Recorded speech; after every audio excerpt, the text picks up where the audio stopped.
You're watching the Cannabis Broadcasting Group here at CBGtv.com. The opinions expressed during this show are those of the individual participants and do not necessarily reflect the opinions of their associated organizations or CBGtv.com. Do you like our intro, Sarah? That's as far as we've gotten. It's fantastic.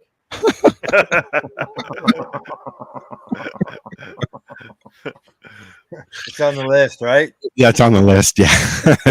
Hi, this is Al, and we got Al, and we got Paul, and we've got our pal Sarah Sunday from the Karma Cup, who was supposed to be here last week, but I don't want to know what happened. Who's driving? I didn't like her message she sent me. What message did I send? I'm a fuck up. Oh, I said, sorry, I fucked up. I was like, okay, Josh, we're going to see all sorts of stores. We're down in London because Cannabis Wiki was the next day, and I was going to see all the stores. And I'm like, okay, we'll go to the store and we'll remember that we have this thing and we can just sit in the car and do it and then continue on. And then I just got into doing stores, and happens all the time. It's all right. I knew you'd show up eventually. Hi, how are you? I'm good, thanks. How good. Are you? I guess you're buzzy. Buzzy? What does that mean? Busy. Yeah, for sure. It's being poor and having to do most of the work yourself creates busyness. It creates happiness if it works out.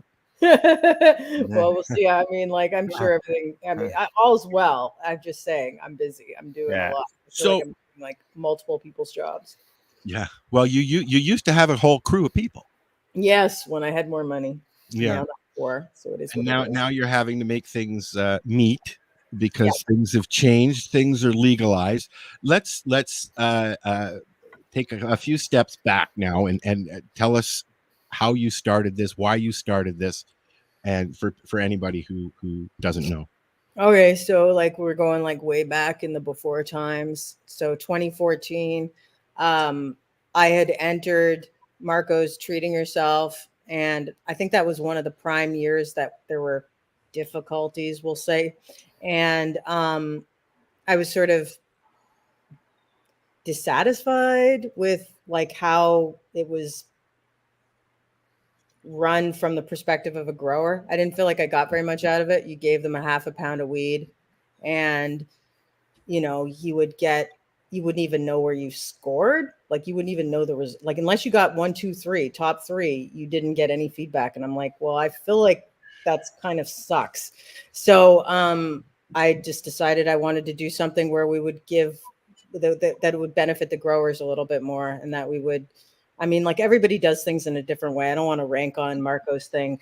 Marco was amazing doing what he did, Treating Yourself, creating the expo, creating the cup, and all that was really important and foundational to me. So I love all that stuff. It's just everybody wants to do, you get it in your mind, you want to do something different. There's always room for improvement on whatever we do. And, exactly. I was involved in Marco's Cup, and you're right. Other than the top 3.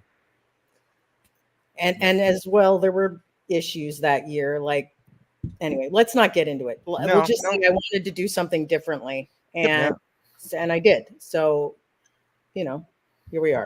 I gotta say, I've heard people say that about what's going on now with the Karma Cup. So I'm going to try and do it myself. See if I can do it better. Exactly. But I think where we should explain why. I mean, there's some haters out there. The Karma Cup for the community, for the cannabis community in Canada, was a place to go and be with everybody that literally. Okay, the growers, the makers, the concentrate people. We were all there, huddled in a small area at the same time with a fucking lineup that went halfway across Toronto, quite literally in some cases. Yeah. Down the corner, down the street, around the corner, down the street, That's right. The corner. And that's right. Yeah, it was the minute things have to change for whatever reasons, you get haters. For sure. You know, For no sure. matter what. what kind of response are you getting? I know, and I'll be honest, at the first of all of this, Sarah, I was like, I've known Sarah for a long time, and I've watched her grow this cup. It's my favorite time of the year. And I was like, well, times have changed, but that's not Karma Cup to me. The Karma Cup Festival is going out and hanging out with everybody. But then I walked into a store and there's the Karma Cup stuff. And I'm like, I didn't think I could get this stuff up here. So I bought it. And don't forget, he's half a day's north of Toronto. And then I went to the store here a couple of weeks ago, and they've got them here in town. So you did pretty good, girl. Thank you. Get them out there. Okay. Yeah. So now that I've said that, explain to people in your own words the difference between what's going on now and what happened in the past, because this is not the past. This is the future. So like in the past, I basically whatever anybody gave me, I threw into the bag, right? Unless it was something that was egregiously bad. So we would end up with like 120 to 104. I think the highest year I ever had was about 150 entries. I think that was maybe 2016, 2017, somewhere in there. So, and it just also depends on how many categories you have, whatever. Anyway, so the categories are we're still having the bud categories. I've got pre-roll. There's still 1 gram samples. There's, instead of, for the OCS, you can't just sort of say, I'm going to have X. You have to sort of lay it out to them. So I had to make a design. And I thought in my mind, how many, legal market's not as good as legacy market, like for real, yet. It's getting better, I have to say. But so, you had to make choices. So I decided let's do a sesh, whittle down the large amount of people that are going to want to enter into a smaller amount of people, 7 per kit. Yeah. So there's 7 finalists per kit that we've had a sesh with all sorts of connoisseur types. And they've used our voting system, our judging system, to figure out who the finalists are. So it's the same. It's all the same, except for the fact that the kit is smaller. There's no swag bag. It's cheaper. Right? That's the key right there. It is cheaper. And moaned forever. $1,100. So I'm giving you like $1,500, $2,000 worth of product, swag bag, all this other stuff, and you're gonna whine at me about $700. Okay. You know what? Now you got your, and they always wind at me. Oh, I don't want to buy this whole thing. I want to just buy one thing. Okay, so now you got it. Now you're gonna wind up with something else. I've had a full judge's kit, and you know what? I'll tell you, that was 4 or 5 years ago now. And when I moved, Sarah, there was still samples sitting in my fridge. Yeah, me too. It was like an amazing deal, and you cannot satisfy these people. They are unsatisfiable, and I refuse to try. They can go fuck themselves, in my opinion. Well, I look at the 7 gram. You got 7 grams. You got 4 kits. There's your 28 grams, which is 2 grams under the legal limit that anybody can go into the store and purchase the whole kit. Exactly. And it's it's a reasonable price. It's not, it could be cheaper, but I can't make it cheaper. It depends. Al paid 60 1 times 7 grams, right? I paid $67.16 for mine in Thunder Bay at Canna Cabana. Yep. And they are $74 here at My Cannabis in Terrace Bay. And that's what it was here at Sunfish for me here in High. And Mary Jane said that she's seen them in various stores down in Southern Ontario between $80 and $100. You can get them cheaper too. Like if you go to Canna Cabana, if you go to One Plant, they have a membership thing. If you were in the One Plant thing, it's quite cheap this month. Yeah. There's all sorts of. If you shop around, there's some places that I walk in there and I'm like, they're selling it for $100, and I'm like, please don't do that. I really don't want them to do that, because then it feels like not a value. I'd like it to feel like a reasonable. $10 is a gram. Basically, $10 a gram is fair. That's what we've been paying for how long now? Right? For quality. Right. So, how many actual LPs took part? Can you tell us that? I'm not actually sure. Like in the original, like when we did the sesh, the like when we narrowed it down to the finalists, there was probably like, I don't know, maybe 35, 40 LPs, something like Really? that. And then you whittled it down to 7. Well, I mean, in each kit, right? And Yeah, some correct. people maybe entered more than one kit. So. Yeah. That must have taken some phone calls and conversations. Yeah, I mean, it's the same. It's like, again, it was extremely intense. It's like every year I've got, the only difference is I get a ton of entries normally, and if somebody drops out, it doesn't matter. Whereas if somebody drops out, it's a problem. So, right. So like, there's a lot more promises, individual attention required for everybody. You know, I'm hyped. This whole thing has been arduous for sure, but any new venture, anything you've never done before, is going to be fraught with difficulties and worry and, you know, things happening and whatever. I'm good. I'm happy. I made my choices. Yeah. Like when you were making that choice and you made the decision, and I can assume that you approached the OCS on this. Like, how did they, like, were they surprised, or did they react negatively, or were they open to suggestions? They were hyped. They were hyped, eh?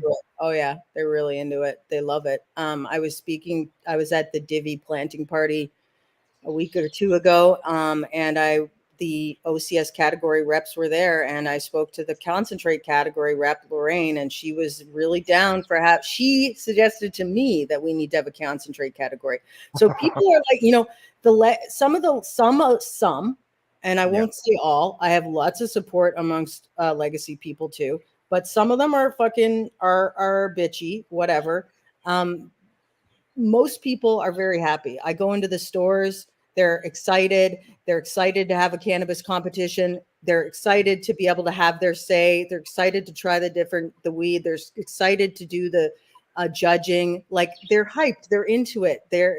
You know, like, I feel like sometimes we get really myopic and we think that just because we did this one thing this way for a long time, this is the way it's got to be, and this is the right way, and this is the only way. And there's lots of ways to be, you know, like, quite honestly, like, I know nobody's going to like me saying this, but like, you know me, I speak the truth.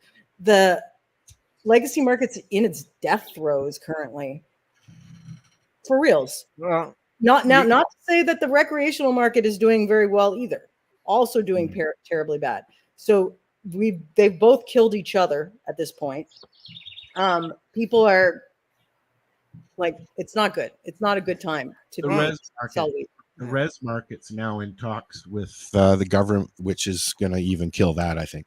Well, you know, I spoke to Jack Lloyd. I mean, maybe I shouldn't say this, but who gives a shit? He's always on the shows with us. Yeah. I spoke to him recently, like at that Cannabis Wiki for a while, and we were talking about the state of the market, and he has various constitutional cases going for the native groups, and he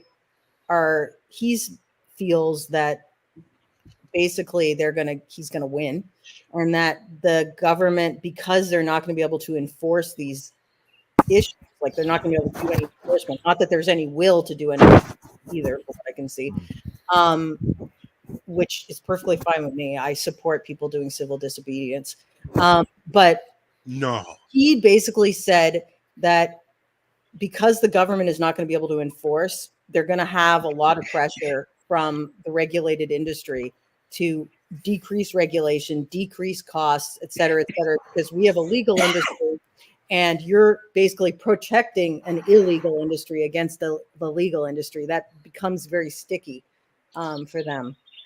So maybe we'll get lucky and there'll be less regulation going forward as well.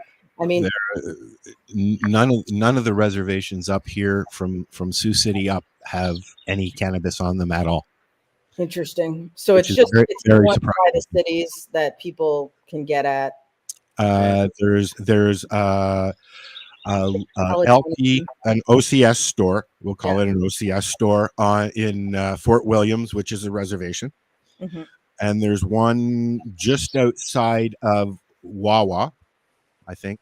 But it's also a legal store on a reservation, which, they're trying those pilot projects, right? Interesting. I suspect up here the reason that they don't have cannabis is because there's reservations every 200 kilometers, if not 50. They're all over the place up here. Yeah. I suspect it's because they're all dry, and there is a very bad drug problem up here. Yeah, Thunder Bay was at once called the murder capital of Canada. No way. Yeah. So there's a lot of homelessness. There's a lot of street drugs and stuff up there, and it's sad. It really is, and I suspect that's why we still don't have cannabis on the reservations up here. Yeah, they don't want to add to they feel like that would be adding to the problem or something. They have gas, they have cigarettes. You can go in, you don't pay tax for stuff, but you can't get pot. Well, you can get it. They grow it up here all the time. Yeah. And, there's a lot of reservations up here. We had,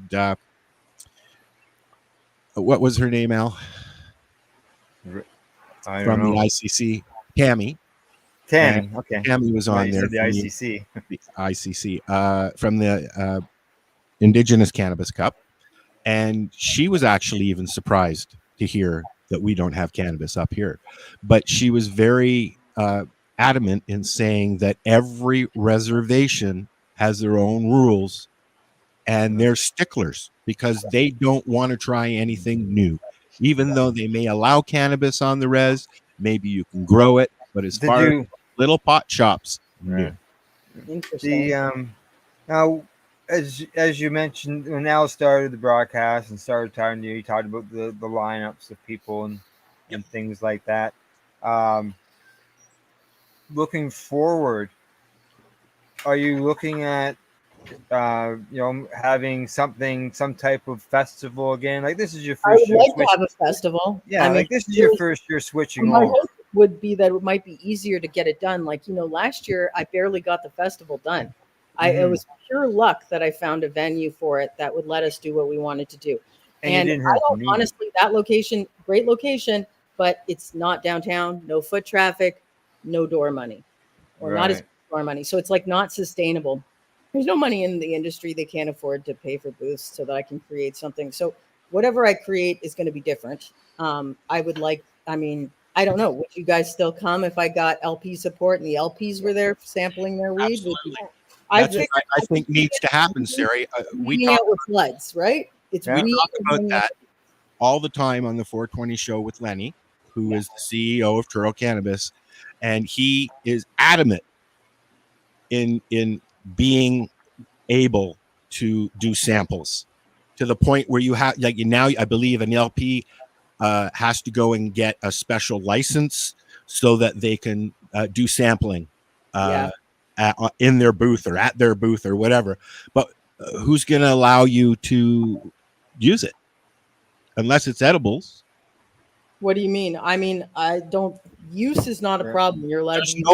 There's no place. You can't go and rent the Metro Toronto Convention Center anymore and smoke pot there. Yeah, but there's lots of. They're doing them right now all the time. Like I was gonna talk about rendezvous or whatever they're doing for kind is that rendezvous or whatever that rendezvous, parking lot type thing with picnic tables. There's other things going on. The other thing is I'm just not entirely sure, like after COVID, if people really want I just don't know that events are still down 30%. People are still not going. I get that you guys want an event, but I also don't want to go broke. So I know I'm not doing this as a public service. Correct. You asked if we would, would we still go to those type of events? We've covered the Kind Winter and Summer Fair as far as like here on CBG, gone to there.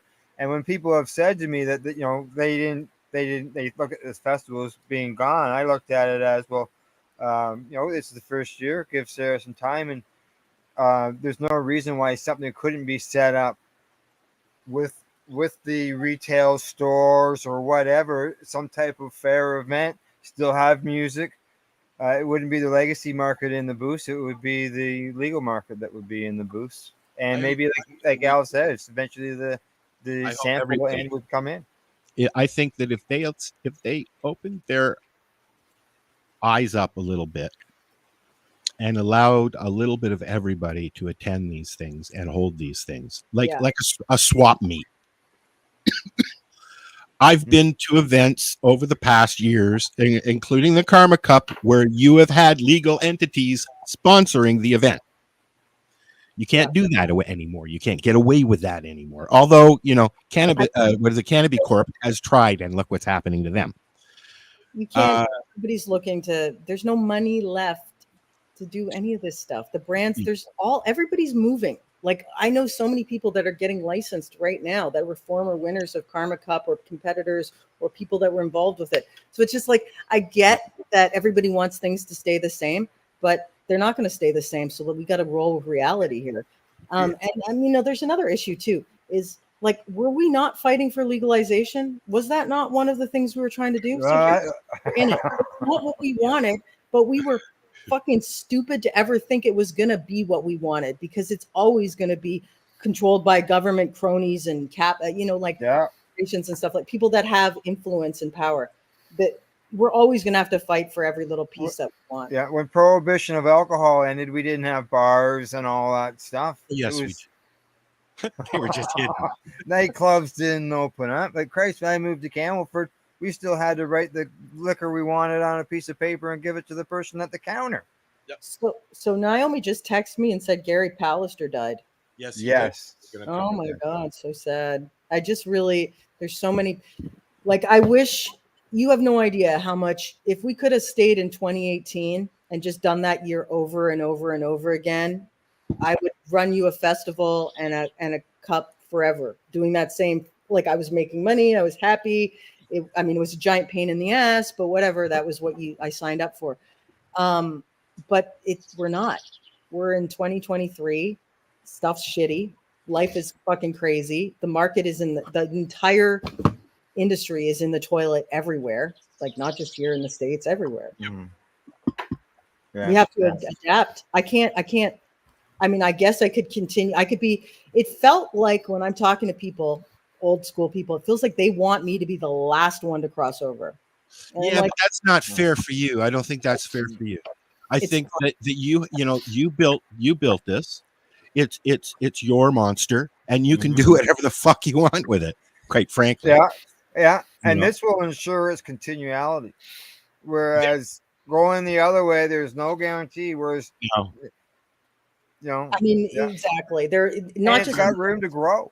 Would I like to be able to sit around and listen to tunes with people I've known for a dozen years? Yes. So would I be willing to do that in the LP market, in the legal market? Yeah. If it was entertaining enough for me, yes. Okay, so I have another question. I've been toying with the idea of doing a 1 day / evening sort of thing somewhere smallish, maybe OPP, because I can get it for a good price. And people enter, bring their weed, hand it out to the judges themselves. I don't touch it. Nobody's paying me. There's no trafficking going on. It's perfectly fine, right? And we use the judging platform. We judge. We come up with some winners. So to make that work out, there'd have to either be an entry fee and or some type of fee for every person that comes in, like a ticket or something, because obviously rent things, people are going to have to do things. Work is going to be involved, and I cannot afford to do it for free. I'm sorry. It'd be a 1 day cup. Yeah, like a sesh, like we all hang out, fucking smoke the fucking weed, do the dabs, whatever. I'm going to have to figure out something for the edibles, because those people are like, you've abandoned the edibles, people. I'm like, no one bought the kit for the edibles. No offense, but I once did a poll online to I was thinking, okay, can I divide them up into categories? Is that possible? Who will buy what? And I'm like, okay, would you buy a concentrate kit, an edible kit, or a weed kit? And not one person said I would buy an edible kit. Not one person. Wow. So I get where they're Yeah. coming from, but Crazy. I got to go Yeah. with what the market is going to Well, yeah. mostly, because I just Yeah. I'm not rich enough Well, to do otherwise. You know, I'm probably a good example. I never bought, like, I've gone into the stores. I've bought Remo's pre-rolled joints, the supercharged joints, The joint. which are very good, and you know, a few other things. But I never bought any buds before Mm-hmm. until There's some good buds. until I bought this kit. Thank you, Al. I'm actually very touched. Thank you. It was, you know, I've got buds. I don't need buds. I'm going to the stores and buying things that I don't have access to usually, and yeah. So this is my first buds. Well, and that brings to point, Sarah. I mean, Al and I have been doing this shit for many years, and we've had conversations, the same kind of conversations through legalization, and it's like, at the beginning, we're like, oh no, I'm never going to go into an LP. Fuck that shit. I'm not going to buy from fucking OCS. I've been looking on OCS for seeds. I buy at the store all the time in town. I go in and check out all the stores. I enjoy going to Canna Cabana because you get a good price for different selections that you can get anywhere, but it's cheaper. I don't know how they do it, but they do it. Called a data deal. The LP Yeah. money. Yeah, I never went into a store for 3 years. Then I got a call from a guy looking for some Treating Yourself magazines for his opening of his store, and I went, "Wow, I gotta go in one of those now." And you know, other people like you commented, you know, we did this to fight for legalization. This legalization is not here, and I had people say the same thing to me, and leading up to going in, and you know, magazines. I gotta get that out. Yeah, clones are better than seeds, as one of our Facebook users has said. But you can't I can't get clones up here. You want to get a weird virus for sure. You want to get mites. You want to get some mildew. You want to get some fantastic pests. Go for them clones. This is my first year, Sarah, growing from seed. I've never done it before, and I'm not enjoying it. Why? Because I'm sitting there waiting for balls to drop, and I'm not enjoying waiting. I'm like, grow some feminized seeds then. If you're not keeping them, well, you know, I got what I got this year, and next year you don't have to actually wait for the balls to drop. If you send me pictures of the brack, I'll tell you right on pre-flower whether it's a male or female. You don't even have to put it in 12. Okay. I did all. I have a little microscope thingy for you can tell right away because it hangs down. It almost looks like a ball, like the start of something. Instead of going up like a little hair, it goes down. Well, that's a good thing because everything's going up so far. Okay, well, you're probably fine. But I mean, there's the other thing is it takes a certain number of weeks to actually show to get to sexual maturity and show sex. And then it's also up here, like it's just like it's 37 degrees in my greenhouse, but only 19 out there, and it was 11 earlier. This morning it was like 8, and it was like 11 in the greenhouse. I've got the arm. I'm still trying to calibrate the arm so it opens right on the window. So we'll see. Yep. Are there things that you've learned in, you know, the switch over, the transition into this year that you know, next year you'd look at that? Yeah, okay. A list. Got a list. A list. Got a huge list of things I'd like to either do differently or tweak or whatever. Yeah, for sure. Learn a lot. I mean, there's so many things going on, and it's I have slightly less control than I normally do. Like normally I'm literally, the shit goes to my post office box. I pick it up. I fucking, or either that or I get somebody. The whole thing is I'm there when everything's packaged. Everything, I'm controlling it. And I learned needed to be done over years of making mistakes, right? Yeah. So this is the same process. We're learning what needs to be done to do it. And it shall be better. And in nothing else, because there's so many people getting licensed now that are old school people that know how to grow weed really good. Yeah. So like I'm kind of hyped for next time because like the weed will be even better. What about an all medical patient swap kind of thing? Well, you mean, well, they could do that at my 1-day event, possibly. I mean, Well, if you're licensed, you can carry what you want, and you can where's- share. And you mean, okay, so what you mean, like have an event and we'll call it medical patients smoke and swap or something like that, and then medical or 4-plant, because we can do 4-plants, that's legal, right? So 4-plant or medical swap and sesh, and everybody comes out to perhaps OPP because again, I know them and they'll give me a good price and let me smoke there. But that, I mean, like, it has to. I mean, if I charge, it has to sell, or it has to sell tickets to the door. I mean, yeah, somehow there has to be kind of Yeah. something that has to And happen. the big draw about past Karma Cups is the fact that you can go and touch base with 100 or some more vendors from different walks of life and different parts. No matter what now. Yeah. I mean, you are, but the people are smaller and the brands are smaller and what they're selling. But those events are still going on. I mean, they are, and I'm happy they are. I support all of those events. I mean, I totally support the whole thing. I support both sides. Like, I support cannabis. That's what I support is cannabis. Yeah. Teams. Everybody wants free markets. Why do I need to pick a team? I just want to consume cannabis, enjoy cannabis, and spread the love. Spread the wisdom that all this knowledge that we've gotten over the years. To a new generation. That's another thing. We are. There's all these young kids that are into cannabis now through the stores. Like, not young kids. When I say that, I'm 46, like 20-year-olds and stuff like that. I'm not saying underage. I'm just saying of age. There's people of age that have never had dealers before. They're going to the stores. These are their first opportunity to experience cannabis culture. Why not bring in a little bit of the old school culture and try to revive that? Exactly. Because they don't have any control of that side of things. And I go to the stores and they're so hyped. Oh, we can be involved in Cannabis Cup. Sometimes they've never even heard of High Times Cannabis Cup, guys. So we have a job to do here, and that is to like integrate and overgrow. And like, we have all this talent and knowledge. We just got to stop being stick in the mud. There's a million places where you can stick yourself in to this new system. You know what? We saw you at the GMM in Toronto. We were there. Al was there. I was in his pocket. I was there. Anybody could have come and yelled at me in person had they wished. We were trying to catch up to you, but you walked very quickly. There's a guy with a mic. Run! One of the things that I saw, two things happening that day.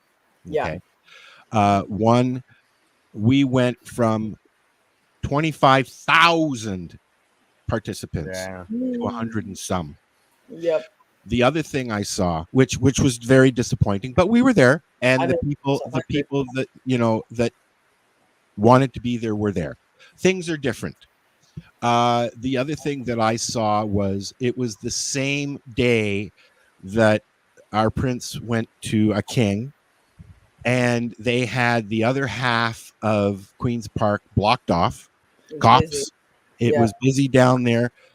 But what I saw that amused me was when that stopped, people were filtering into where the cannabis people had set up, asking questions, looking at plants, buying treats.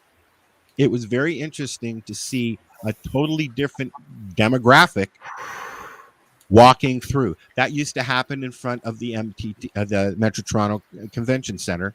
We'd all be standing outside having our buds and people just walking by back and forth. A lot of snide remarks.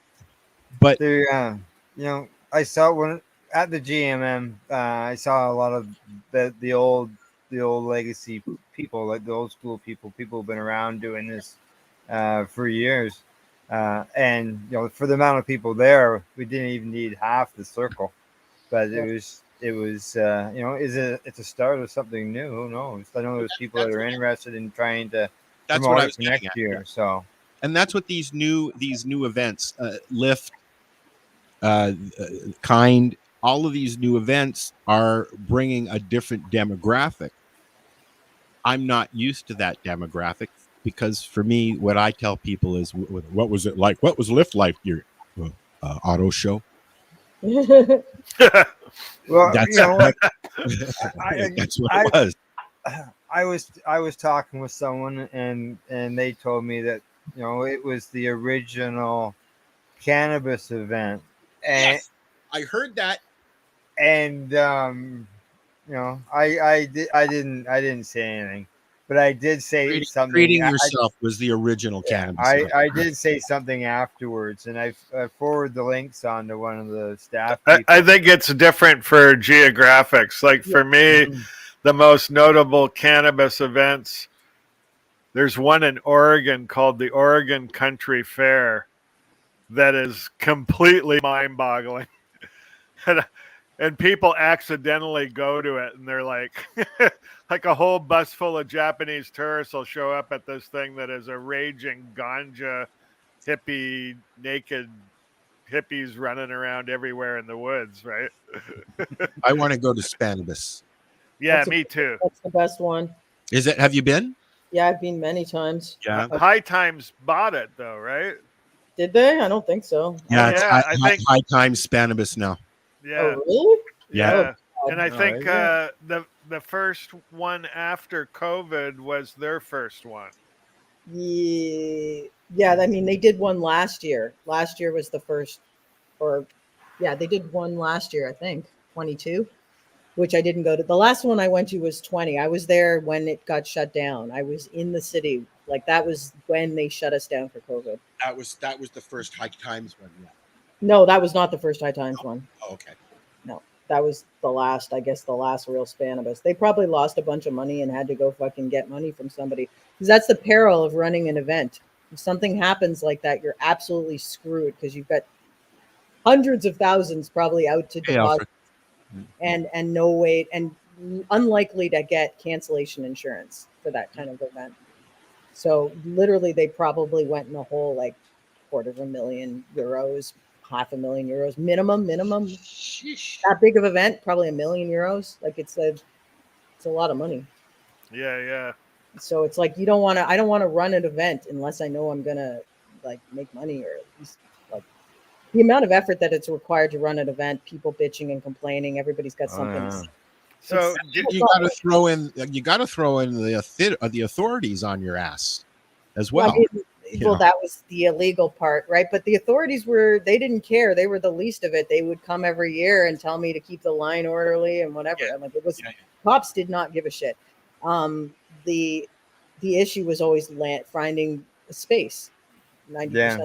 And nobody wants to have an open air drug market on their property. Weird. I don't know. Yeah, not even parking lots. Not even parking lots. No, they're afraid because they want to build a condo there, so they don't want to piss anybody off. But you know what? That year that you had to scramble, you pulled that off big time twice. The first day in the parking lot, at the one parking lot, the big one was huge, and then Al and I sat up top, and we watched everybody leaving. And everybody packing up. I walked past you, and your face just had a horror on it. Nobody knew what was going on, and then all of a sudden, we're moving back to the old site, and you pulled that day off too. I was crazy. Yeah, that was like the best day ever, literally in my entire life. I was standing in the ticket booth taking money, and I'm like, "Oh my god, this is the best day ever!" Oh. And then all of a sudden, literally 2 seconds later, I get a call from the landlord. You got to shut it down. I'm like, yeah. So, like in my opinion, I've paid my dues. I've contributed a lot to the community and everybody, and they need to give me a break. And if they don't want to, they can fuck right off. Well, like I said, you built it. You can do what you want with it. What are your alternatives? You can keep trying and keep it going, or you can shut it down. Those are the two choices. And you know, that's another thing. One of my big fans, who's now an anti-fan, who's being very cunty, I told that person, I'm not gonna. I told that person in 2019 I was thinking that would be my last Karma Cup because it was just too much aggravation. It was too hard to find a venue. It was like I was kind of over it. And I said to her, I think this is gonna be the last one, blah, blah, blah. And so she knew that. Sorry, this person knew that, and they were fine with it. There was no bitching and moaning. They're like, okay, that's your choice. But now that it's still happening, but it's in another arena. Now I'm the devil. Yeah. We've been seeing the comments. Well, there were a few comments that showed up in posts that we were doing judging. You know, I mean, I've had a lot of guests that have been regulars on my show, on the 420 show, that won't come on because I have a CEO of an LP as one of my participants every week. I mean, if they want to go and sink into the I guess I don't know. Like, you make your choices. That's right. But you need to demonize. I don't demonize people for their choices. I never, the whole way through this, I never said, okay, like, as we've gone through, many people we know have bought stores or started stores. They've started. I'm glad I didn't. I almost did. At LPs. Yep. And I've never been like, oh, you're a traitor, you're any of these things, because I know people have to make individual choices for their situation and their families. Yep. And it's you're not paying my bills, so you can't make these decisions for me. And I get that people want things to stay the same, but they're never gonna. I mean, like, I feel bad, but I just don't know. I just don't think I could have afforded to do the festival again this year. Like, I just didn't have the money. Like, it is what it is. Yeah.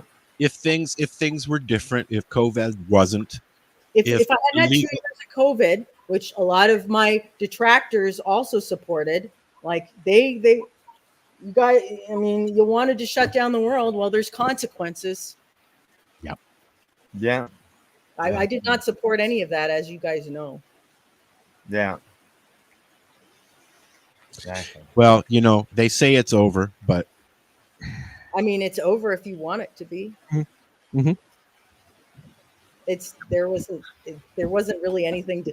Yeah, I like around here. The only signs I really see anything of it is when I go to my medical appointments. Do they still make you wear a mask? Yeah, you have to wear a mask in the hospital. Yeah, that's it. No, they stopped that just recently in Ontario. Oh, okay, did they? All right. Just tell them no. And just don't wear it. I found if I just don't wear it, they like nobody even cares anymore. They just don't care. Yeah. When I know there's something going on in town, COVID related, you see the ladies at the convenience stores and the grocery store wearing masks. That's when you know there's been something. That Paw Patrol mask works. Yep. Yeah, because they were. I mean, it's hard to. It's a comedy of errors on the soft brains. Like, come on. You know what? At the beginning of COVID, I smashed my shoulder. Oh. I was in and out of Sunnybrook weekly for about 8 months. Okay. Mask on. I got the swab done when they had just set it up. Oh no. So right up the brain. Right up the brain. It felt like I had jumped in a pool and gotten my nose full of water. That's the sensation I had. I had surgery. And then in and out of the fracture clinic, like every month. X-rays. We're how many years into this now? 2.5 years now since it all started. I mean, we're over that. Yeah. I was told to get a shot by my doctor because of my weight, diabetes, health, blah, blah, blah, blah, blah. Didn't. I'm sure I've had it. I'm sure everybody's had it. I'm still here. I'm still alive. And I'm having more trouble breathing because of the fires that are going on up here now than anything. Right. So, you know, I know I won't mention names, but I know a lot of people who got shots who now have ventilation issues, we'll say. My friend's wife has cancer. Oh. They forced both of them to have shots before they would give her an experimental drug. Oh my God! This If they and it literally, if they say you have to go back for more shots, or you don't get to keep going, that will be how it is. fantastic. I love this medical care system Yep. we've got. See, I had experience with the American medical care system, and I mean, certainly you have to pay money, but I could go get care anytime I wanted. I wasn't waiting around, and I had an issue happen that I spent quite a bit of money getting care for, but I got immediate care. I got a diagnosis in a few months. Normally it takes people years and years to get to a diagnosis with this thing that I had. So I'm now trying to wait for a specialist here in Ontario, and it's going to be like 6 to 9 months. So let's hope it doesn't flare up again. Like if it does, I'm going to go to Buffalo. I'll find a doctor in Detroit or Buffalo, and I'll just go there. People used to go for the dentist down in Buffalo. I saw an article go by on Facebook that fuck, I lost it. I got a question. Go ahead, Al. Yes. Okay, one of like I'm gonna say probably right from the beginning of legalization, one of the biggest issues has been the packaging and the amount of packaging. I dislike it very much. Excessive for sure. And I didn't want a bag that big. I sent them the spec for the old bag that we always used because I'm like, this is what always worked. Let's do the same exact thing. And they literally did whatever the fuck they wanted. So it's like I supposedly had approvals, but did it matter? Yeah. Well, it's it sounds to me that once the paperwork was signed, they took over. No, I wouldn't say that. There's certain aspects to the situation that I can't control. Like, I told them what I wanted, but then they just went and did that anyway with the bag. I don't know what I'm assuming you can still get because like you said, you still have control. You can I'm under contract until the end of the year. So. Oh yeah, and it'd be I just one of the things that I noticed as well was that. But as far as doing the color coding and everything, that's all. So that's another issue. That's another reason. Like I would rather just say sample 1, sample 2, sample 3, like I always did, right? But the regulations, the Health Canada regulations on the packaging say that the interior packaging can't have anything on it, any writing on it, any printing. There was one. The color, but with the color thing, there was a discrepancy. The red looked like a pink. I said the same thing to the fucking LP. I'm like, who the fuck picked these colors for these things? Because it's not even close to a red. Now you'll just fortunately on the judging thing it says red number 1, blah blah blah. Blah. Correct. So it's figured out. And anybody I had a couple people message me about that, and I should have showed them. Like one guy was colorblind. And I helped him figure it out. Yeah, we had a discussion. We had a discussion on the last show about on the to be able to tell whether it was orange or red. Yeah. I would use different colors next time too. Like to me, I don't know if they're gonna like it or not, and they're gonna have to like it, but I'm gonna literally live at the LP next time while the packaging, while all that stuff's going on. I'm just going to be there every single day. You're going to have to make an office for me. I'm going to sit in the packaging room with the fucking net on my head and whatever. And I'm just going to watch them do it because I don't trust anyone anymore. I honestly thought that's what you were doing. I couldn't, they wouldn't, I didn't know I needed to. I thought I had some degree of trust. Yeah. The other thing, I was in Florida, so that was another issue. So now I'm back, annoyingly. Sarah, is there any LP's name that you can recall that's in the cup that we would recognize? I can't tell you, but yes, 100%. There's lots of names that you'll recognize. Trying to go for the scoop. Had to try, Al. Well, now some micros too, little guys that you wouldn't recognize. So I work for one. I'm just wondering if we in it. Which one do you work for? Well, our stuff goes to Carmel. Oh, okay. Well, I can't say anything. Oh, okay. And neither can Paul. Yeah, that's all I can say. I can Now, say whatever I want. when it comes to, because as I said, I had never bought any buds before. I'm doing this. They're blind. Obviously, I don't know who they are. Afterwards, can I go back to the judging thing? I guess I should ask first. Will everybody be revealed afterwards? Which was something that we discussed at the beginning of the show. As far as Yes. we'll be able to go back to our judging kits and say, okay, we found out that green won. So I'm gonna go back. Can I go back to the website and look up the information that how I evaluated green? Yeah. Okay, Yes. Yes. And I'm working on some enhancements to the web thing as well in the future. I'm not sure whether it'll happen this time or whether it'll be the next time, but we've learned a bunch of things. So we'll enhance the system and make it more friendly for the users next time too. Right. So yes, you will get everything will be revealed just like it always was with the scores and everything. Yeah. Mm-hmm. When's the closing date? July 31st is the last date for voting. But we're doing the awards ceremony in September, and I don't know. I got this idea and I'm not 100% sure on it, but I think that I'm going to release who's in it and which one they go for, but not the actual standings at the end of judging. And then we can promote the brands, the finalists that were in it. They can get some more traffic. They can help. They can get the ROI, like they can get some return on their investment in terms of getting promotion and getting eyeballs on stuff.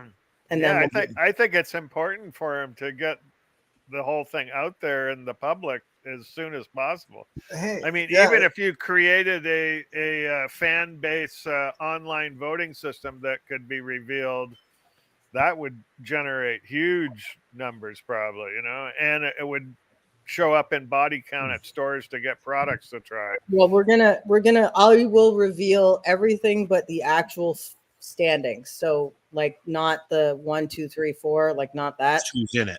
Yeah, just who's in it and what's what. And then there's about 6 weeks there that we can finish the sell through. People will know what's in the kit by then. But I was just going to ask you about that. What happens on the 31st if there's still 100,000 units to sell? There's not 100,000 units. Of course, but yeah, they're going to still sell them just as a novelty. The store's going to want to make money off of it. I'm not putting it back. I think that there's some value afterwards. Some people don't want a surprise. They want to know what's in it. Fair enough. Yeah. I like the idea because I like myself, it's something that I would use, just like I used, Remo's supercharged joints because I knew Remo and went into a few stores, and then finally one of them offered to buy me, bring it in for me. And next thing you knew, last I talked to him, he had sold half a dozen boxes of them. That's awesome. And what he did is he turned around and told people about the Remo story, as far as what is this Remo you were speaking of, Al? I have a question. Do you think Remo gets the gears because he went legal and created a legal joint, or am I the only one that's getting the gears out of curiosity? I don't know. Ask him. Because I don't hear. I don't know. I don't hear other people going legal that I'm getting right now.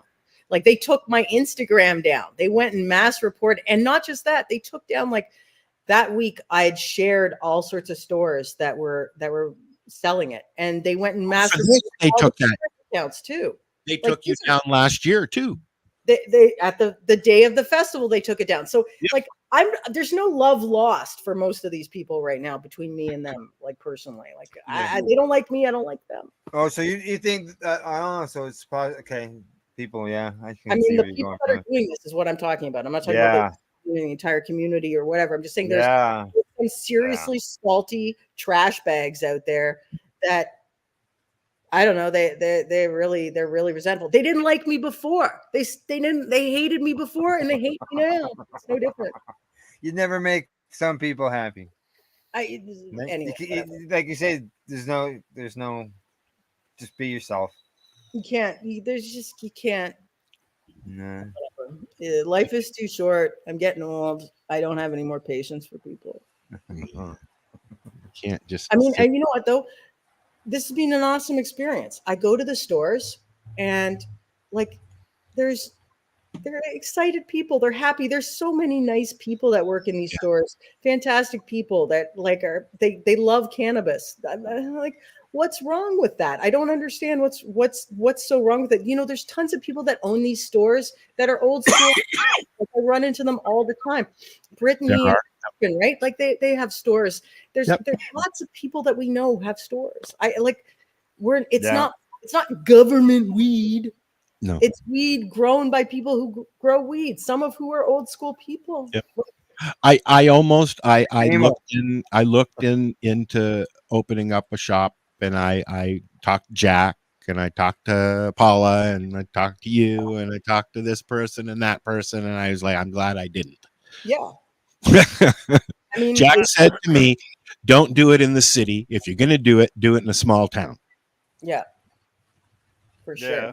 I mean, the small town that I lived in for years, they had 3 stores, and then all of a sudden they had 2, and the one store just won an award from the BIA type thing that's in the town, and they just held some event at the community park, at the main park in town, at the bridge, and they were able to raise something like $1,500 towards equipment at the local hospital.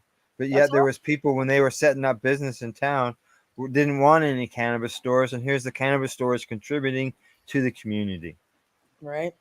So Ontario's had a lot of firsts in that regards. Like we had the first, what was it? The Bong Spiel, the first cannabis curling event up in Wyerton at the Wyerton Curling Club. I remember that. Yeah, we're going to have that guy on, Ted Radcliffe, who started it with a guy named Grant Nicholson.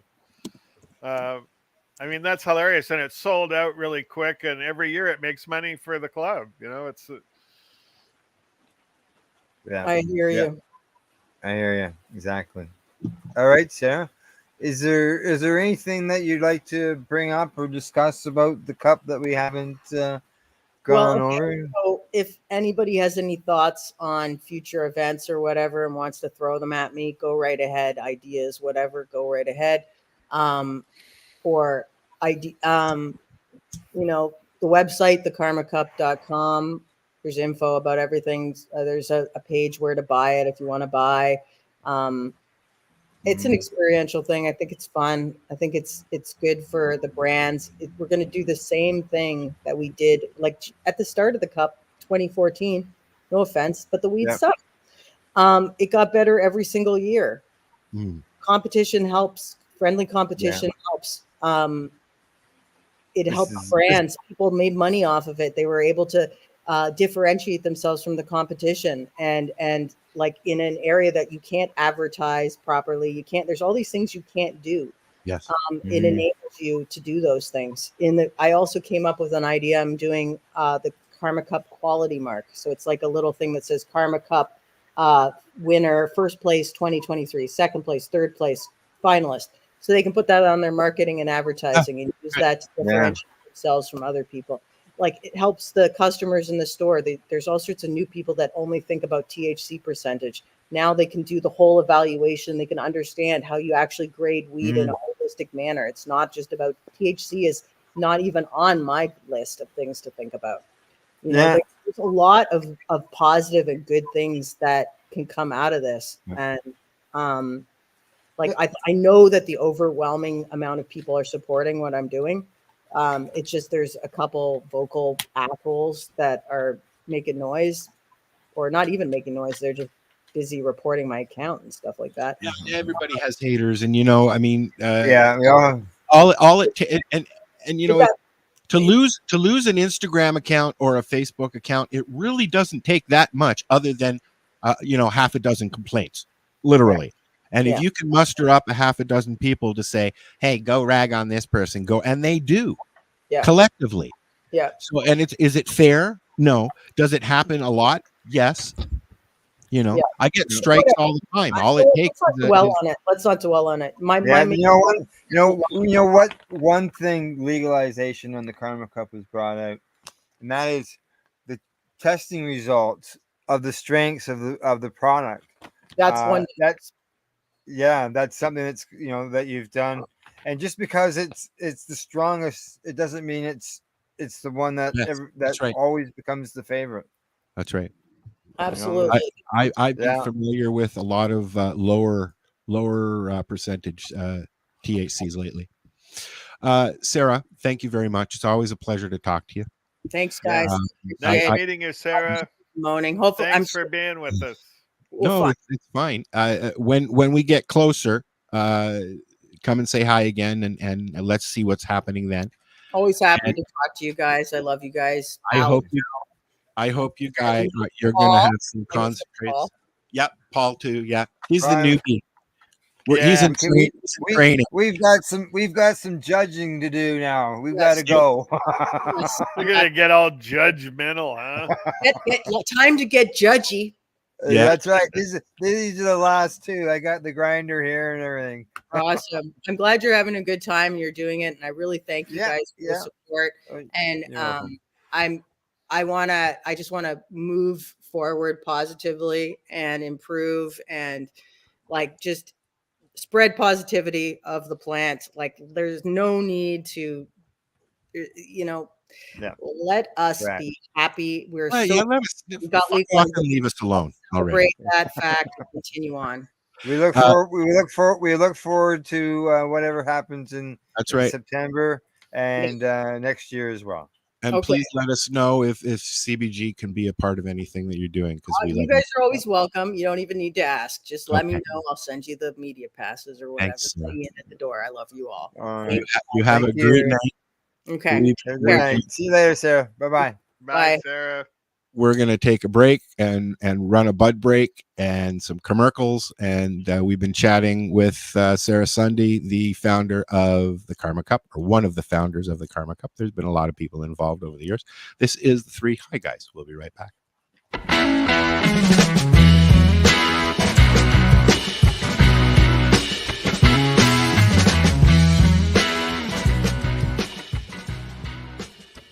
Harlequin is an ultra-diverse combo hybrid that is brimming with all sorts of superpowers. Boasting a really high CBD level, around 1 to 15%, which is a clear indicator of its medicinal abilities. It is also why this strain is a favorite among doctors who are looking to prescribe something potent for the fight against chronic pain.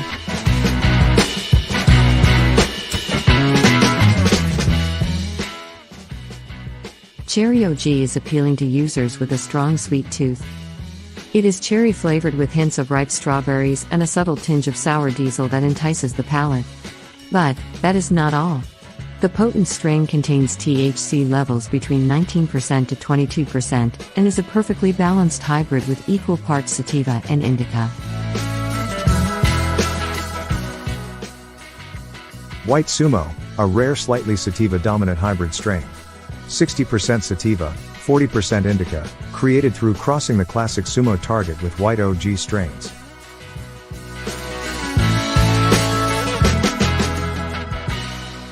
Banana Mac, also known as Banana Miracle Alien Cookies, is a slightly indica-dominant hybrid strain 60% indica and 40% sativa, created by crossing the delicious Banana Kush with Miracle Alien Cookie strains.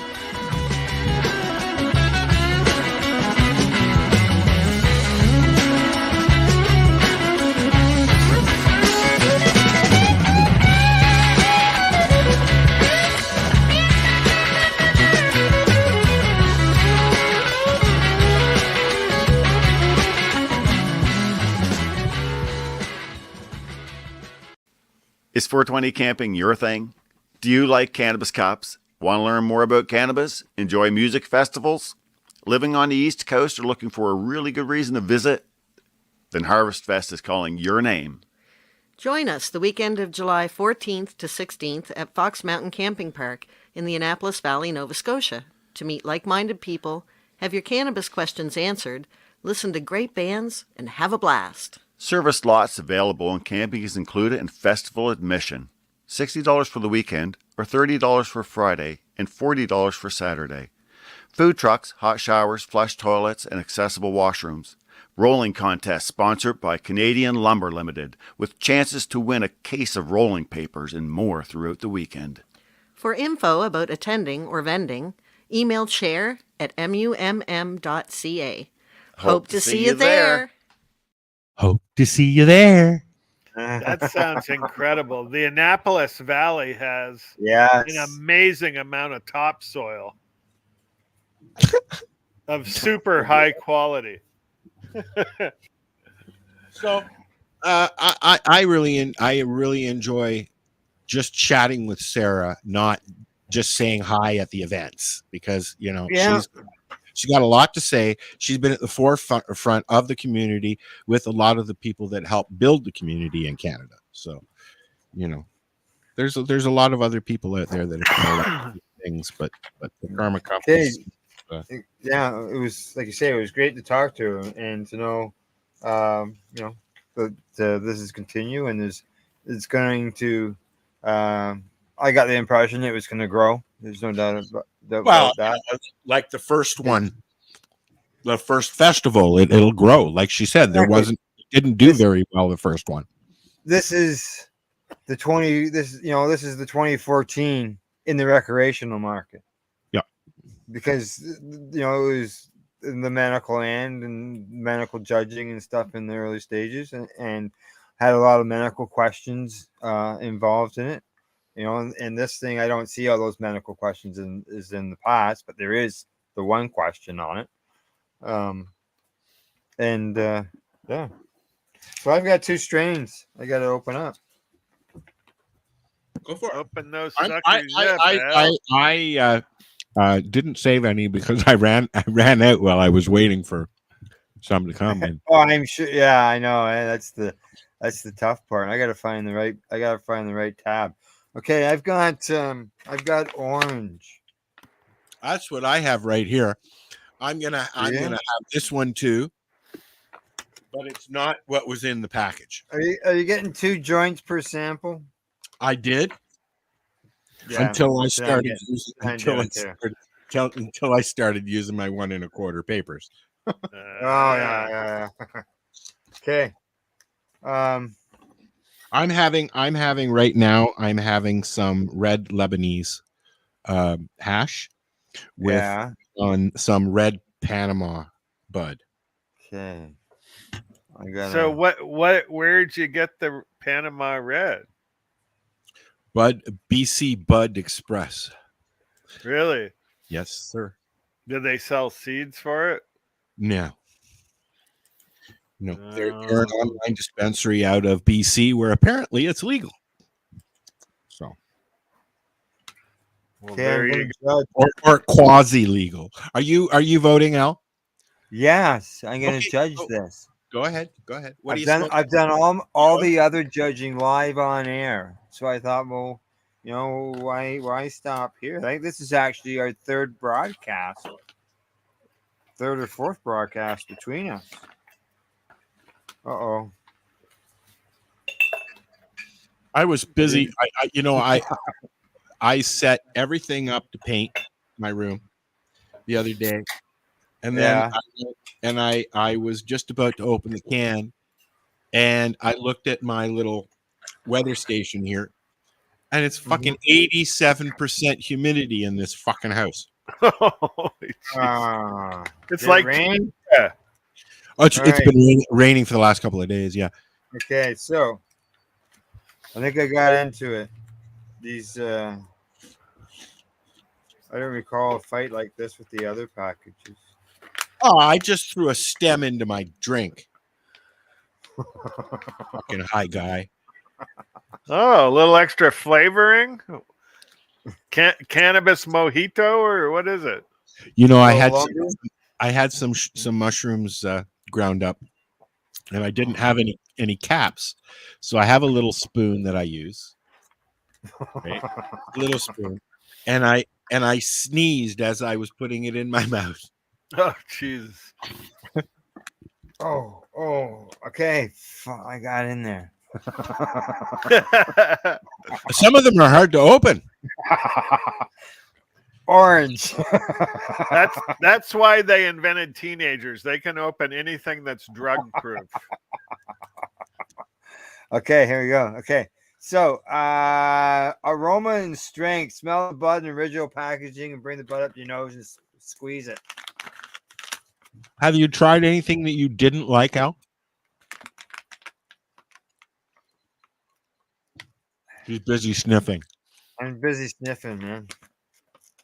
Come on, at least make a sound. I'll do it for you, Al.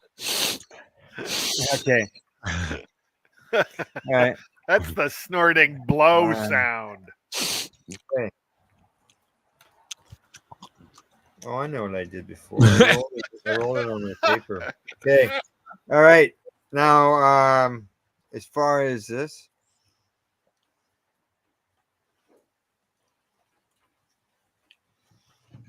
Are you Silence. enjoying this crap, people? The silence. No. It was amazing. That was really a moment right there. Was it? Yeah. It's sorry. Yeah, I got it. We were like hanging on it. Like I could almost smell it. I should have made it an effect like yuck or good or Nope, that was fine. It's called a you dramatic needed pause. like some kind of chime so it was mystical. No. Well, you know what? Here, hold on. There's the Yeah, music. No. Where are we here? I usually have this pulled up, but I forgot to pull it up because as I was pulling it up, Sarah came in. So here, let me just 1 second here. I'll just Give it a 3.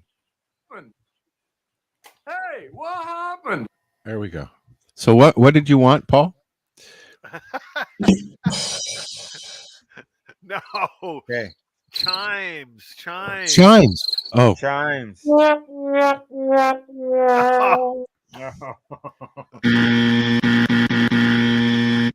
I guess that works too. Not a gong, chimes, tinkly, dreamy. A spring. Chimes. Okay. I don't see. I see.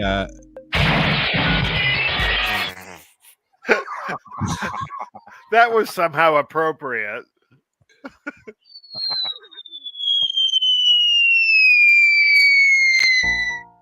Did I run? Oh. Okay. All right. Back to the judging. Okay. Visual appeal.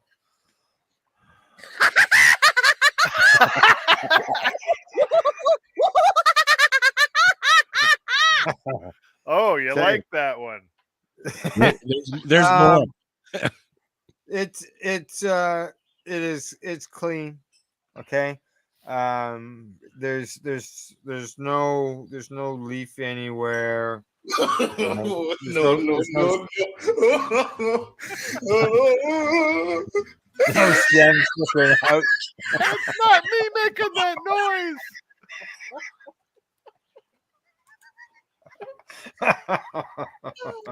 There's a lot of laughs on here, man. Yeah, it's green. It's green and purple. Green and purple. It's good. It's green and purple. It's green and purple. It's got some trichomes on it. All right, I'll give it a 4.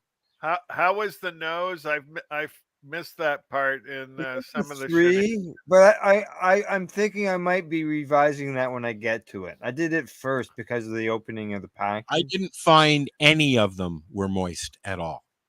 Really, eh? No. This one here. that's because they want you to get high off it.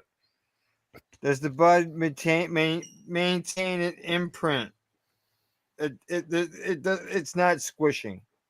How's your memory? How's your memory? How's your memory? So they're hard little nugs. This one is. I'm gonna give it a 2. Hold one up. Hold up one of them nugs. Wait, hang on. Yeah. I gotta see the screen here. So, Al, would your guess be that it's indoor? Okay, I'm just gonna. There we go. Yeah. Can you see that? Can you I would see say it? most of it would be indoor. I'd say it's indoor. Oh yeah, yeah. I got the light on the right side tonight. What are your thoughts on what's while you're doing that, Al? What are your thoughts on canopy growth? Oh, I should have asked Sarah that question. Oh man. Well, it's a big company that looks like it has really, yeah. All I can think of is that the Yeah. guys who started the company, like if they really pulled in, what was it, $16 billion? $19 billion. $19 billion. So if you're the CEO or the guy who set up the swindle, your plan is to walk off with 10% of it and retire to some island in the South Pacific. What I have to say to that motherfucker is, what about all the people that didn't have a lot of money that bought your fucking stocks? What do they do now? Oh, A well, lot of people. What? Yeah, legal. The money. So that's what I got to say about that. Yeah, Mhm. I mean, I totally get it, but fuck, like it's a style of doing business. But you see what they've done is they've bought up all of these huge companies, knocking them out of the market, killing any income from any of those stocks, and now they're going out of business. I think it was designed. Millions of dollars were poured into these companies by people who had a good feeling about the cannabis industry. I think the crazy things, like, Health Canada does some shit that is just off the hook. Like, to get licensed, you got to build a facility before you even get licensed. Yeah. That's insane. Like, I don't know how many places in BC. I went and looked at a place in BC. They spent $21 million building this facility. They never opened. They had to put the thing on the market, and they couldn't get $6 million for it. I watched Truro start up. 5 years it took them before they could sell one bud. 5 years, and I watched it. Yeah. They were all on my show while they were trying to. Darcy and Marcel and Lenny, they were all right there. I watched the whole thing going on, and they're still Churo's doing okay. Lenny has Optimus now, which is his medical stuff, right? And I mean, I guess they're doing all right. I don't know. I don't know how the companies do it. I mean, it's like the micros. The smaller companies are doing all right. The bud is really hard. I wonder about that too. I mean, I'm in the midst of it, and I'm looking and I'm going, man, I don't know if I could make this investment work out in my mind properly the way it's being done. Like I said, I am glad that I didn't open up a store. I looked at stores. I thought about taking a chance and buying a bar or a restaurant and slowly converting it into a lounge, but I didn't, and I'm glad I didn't. Yeah, well, yeah. I mean, like I know some people that they had the opportunity to open a lounge or a store, and they just looked at things and said no. So is that even on our horizon that we're going to have lounges? Not legally. I'm gonna say never. I know that there are people. I don't think legally out. Because in Ontario, anyways, no. Because of the Smoke-Free Ontario Act. Is that what the Club Paradise, that place we went to in Toronto, is that still there? That's old school. Yeah, they're still there, but you have to know somebody to get in and know the secret knock, and they don't have stuff going on all the time. It's really just a social club, a private social club. What I'm projecting. What's the word I'm looking for? Projecting is that if there's a lounge, it would be obviously because of the smoking laws. When it comes to smoking inside, that wouldn't be allowed. It'd be more about access to edibles and beverages, still allowing doing entertainment, so on and so forth. I'm hoping that there would be the opportunity for them to have licensed patios. So Well, Abby fought for that. That has happened. Yeah, Abby fought for that down at the Hot Box in Kensington, Right. and she was. They deemed her able to, or they allowed her to have people consuming on the patio out back. Correct. But they had to stop consumption inside completely. Correct. And that, unfortunately, No, was Abby didn't allow smoking inside. She was only vaping inside. Vaping. Yeah, she didn't allow smoking inside. Yeah. And then the comedy club also went through that. They weren't allowed to allow smoking. They allowed smoking and stuff in the comedy club, but in order to, yet again, that's the legalization things. Yeah. Things in order, if you want something that's close, You want to keep your license, legal, you can't do that anymore. No, but I think that eventually it's going to happen. So it's going to start somewhere. Not on the scale, not on the scale of Gunjanistas or correct. Not like the 20 that we used to have in the province back in 2013 and Vapor Central. 2012. There'll never be another Vapor 10 Central. years ago. Yeah, 10 years ago we had a pile of them. Now Gunjanista Vapor Central. That is epic stuff there. Yeah, there was.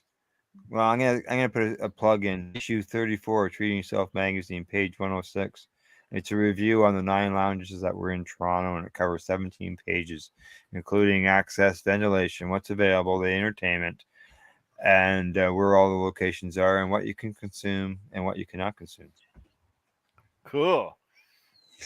I love it. Yeah. We should see if Marco will come on the show. Oh, he probably would. Oh, well, you know him best. Yeah, I know him best. Yeah. I can always give him a dingle. And actually, Marco was always that's where I met. That's the first time I met Sarah.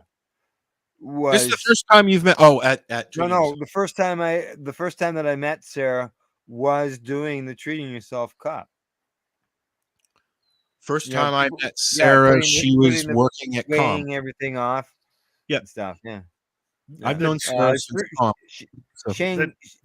Shane King. Shane King was very involved. Yeah. So was Tracy Curley and Amy Brown and all of that group of people way back when. Al, elaborate on the Treating Yourself Cup. That's one I haven't heard of. The Treating Yourself. The Treating Yourself Expo had the Treating Yourself Cup, and it ran in 2010 through to 2013. So it went for 4 years. And then on the 5th year, they had a cup that was done just at the Vape on the Lake Vapor Lounge that Marco owned. They didn't have an expo that year, and then that ended. So it basically you showed up at the expo on the Friday night or Saturday morning, and then you evaluated 21 strains. And you had to have your submissions in by Sunday at noon, so that everything could be tabulated for the award announcements. I didn't get that back then. That was a little much back then. Like, how do you judge 21 strains in 2 days? Yeah, that's insane. Yeah. That's a lot of weed. Yeah, and we didn't. We didn't have that. I don't recall having that. The questionnaire. Like we did a 2-hour broadcast on Saturday, and it took 3 hours just to do 3 strains. We went through each of the questions, and there was 3 of us involved in it. And so I don't remember that at that point whether there was a questionnaire. I know that there was questions as far as ourselves, but yeah, I'd have to I'd have to knock my memory on that one. Look back. So, but yeah, it was good. What are you smoking, Al? Right, which Al? Both of yous. I'm smoking orange. Panama orange. and more Panama. Okay. All right. So where are we at? What do you think, Al? I'm doing right now. I'm doing question 7. Does aroma translate to taste? Huh? What? And Yeah. Does aroma? So does it taste like what it I was just smells gonna like? do that. Does it taste what it smells like? So does it taste like It does. Yeah. It does taste like what it smells like. it has flavor. Mm. Yeah, which is I'll tell you the examples we did on the on the last show. Those 2 samples didn't have any smell. Well, like I said, have you tried one that you didn't like? I had one strain that instantly gave me a headache. Well, between the 5 strains I've tested, 2 of them have been clicked on the yes. The other 3 have had no's as far as what I buy them. How's One that? of them I actually put in the comments gave me a headache. Oh, did you? I haven't put any comments in anything. Headache, eh? That's not good. I can't remember which one it was. I'll have to look. So last show that we did this, it was commented that we were old school stoners and we were smoking the whole joint. We're supposed to get a couple puffs, right? Do you remember that? Do you remember that comment? Uh-huh. Okay. Uh-huh. Okay. Now, I don't here- understand. Well, what was suggested is we should only take a few puffs, Well, and then judge it at that point. Not Oh, children. some people that I know, when judging samples from a cup, will not roll a joint. They'll smoke it in a clean pipe Okay. or a Good bomb, point. right? Because you just need that one. You don't need to sit there and smoke the whole fucking joint, really. Well, hang on here. There's a question. Does the taste last while smoking? Oh, I never saw that one. Yeah, that's in question 7 for the does aroma translate to taste? Does the bud taste like the same as it smelled? Does the taste last while smoking? Yeah, Those a are lot just of sort of- stuff kind of loses its flavor after Correct. you get Yes. 5 hits off it, Mm. So I'll just smoke. That's one of the things that annoys me about most of the weed that I've smoked that is LP weed is that there's no flavor. Zero. I did. You know what? I didn't find any of those strains had an overwhelming flavor. Like this shit tastes nice. You can smell it. Pretty much anybody comes We to had and they can smell it as soon as I open the door. It's like a cloud coming out the door. we had one on Saturday during the show that tasted and smelled like soap, but I thought like a sweet soap, Really? not a foul soap smell. Huh. And did it make you want to smoke more or less of it? Or did you want to take a bath? Yeah. Good point, Al. And actually, it wasn't a disgusting smell probably because of the sweetness to it, but it had been an old raggy smell. I would have said no thanks. So, But yeah, I can't Like recall which one it was and what we chose for, because what we did is we had 3 of us here, and all 3 of us could be seen on camera, and then whatever the vote was, if it was a 2-to-1 vote for picking number 4 as far as the answer to the question, then I clicked on number 4. If we all okay, That's a good way to do it. if it was unanimous, we picked on that number, but it come down to whatever the majority ruled, that was the number I picked. And so my guest 420 Deb and Mr. Squishy 705 on Instagram were involved in it on the Saturday. I can still taste it. Are your children, not your grandchildren, are your children partakers of cannabis, or there's just not their thing? I've never asked you that. No, you've never asked me that. One. Only one. Just one. Correct. Cool. Yeah. Yep. And like when I got busted for having some oil on me, I had half a jar of oil on me. I got busted for it. So they you have a criminal record. One of them got upset, but then it's gone now. We'll just edit that part out, but we're live, so it doesn't matter.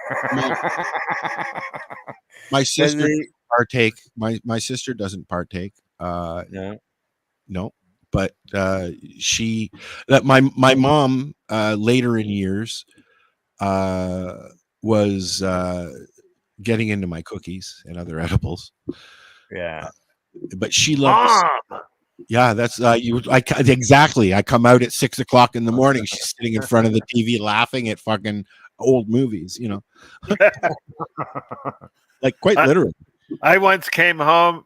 I went to my parents' house. I had a key, and I went in, and I walk in the door, and I look down, and there's a joint on the entryway tile, right?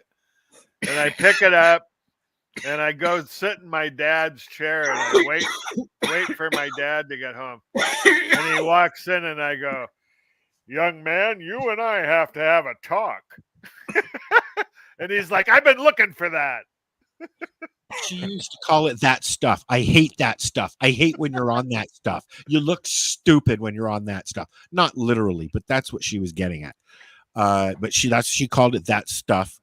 But I came home from from Vapor Central, and I was sitting there, and I had a a dummy moment. I came in the parking lot, parked the car, and then I left. And then I realized I was coming in, not leaving. So I went and parked back again. Mm-hmm. Okay. This is when Chris was managing the place. And he wouldn't let me leave. He wouldn't let me leave before we smoked the joint. I got to do a shout out. Okay. I got to do a shout out to Miss Dabs and Gabs. I know that the audio doesn't always translate right over a phone, because I did listen back to Sunday's thing. You see what I meant? Yeah. Okay. Yeah. So, but there it sounded awesome. Yeah, Gabs sounded really good, and when at one point, I know I won some doobs in the draws. Oh, did you? And yeah, and it says "Welcome to Fubar" on them, on the bottom there. But this one here is a sativa. Yes, it is. Diamond Rocket. It pre-rolled says so right joint. there. Huh? It says so right there on it. Yeah, it does. Yeah, that's what it is. There you go. Look at that. Diamond Rockets. And so it's got diamonds in it?